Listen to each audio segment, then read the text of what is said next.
Exode, chapitre 1.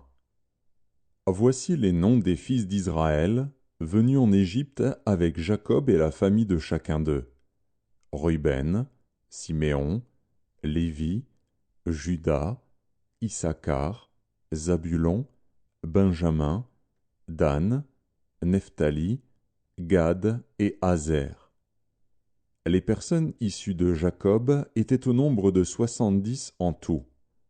Joseph était alors en Égypte.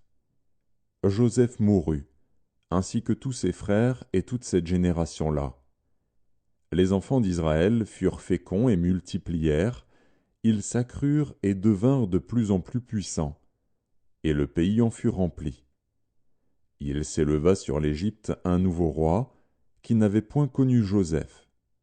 Il dit à son peuple, « Voilà les enfants d'Israël qui forment un peuple plus nombreux et plus puissant que nous.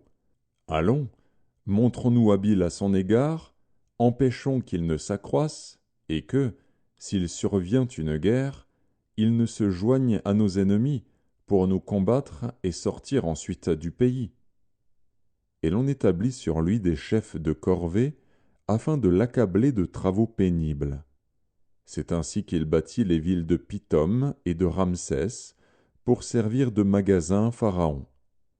Mais plus on l'accablait, plus il multipliait et s'accroissait. Et l'on prit en aversion les enfants d'Israël. Alors les Égyptiens réduisirent les enfants d'Israël à une dure servitude. Ils leur rendirent la vie amère par de rudes travaux en argile et en briques, et par tous les ouvrages des champs. Et c'était avec cruauté qu'ils leur imposaient toutes ces charges. Le roi d'Égypte parla aussi aux sages-femmes des Hébreux, nommées l'une Shifra et l'autre Pua.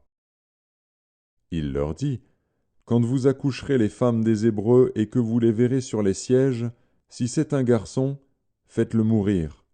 Si c'est une fille, laissez-la vivre. » Mais les sages-femmes craignirent Dieu et ne firent point ce que leur avait dit le roi d'Égypte. Elles laissèrent vivre les enfants. Le roi d'Égypte appela les sages-femmes et leur dit, « Pourquoi avez-vous agi ainsi, et avez-vous laissé vivre les enfants ?» Les sages-femmes répondirent à Pharaon, « C'est que les femmes des Hébreux ne sont pas comme les Égyptiennes. Elles sont vigoureuses et elles accouchent avant l'arrivée de la sage-femme. » Dieu fit du bien aux sages-femmes, et le peuple multiplia et devint très nombreux. Parce que les sages-femmes avaient eu la crainte de Dieu, Dieu fit prospérer leur maison. Alors Pharaon donna cet ordre à tout son peuple, « Vous jetterez dans le fleuve tout garçon qui naîtra, et vous laisserez vivre toutes les filles.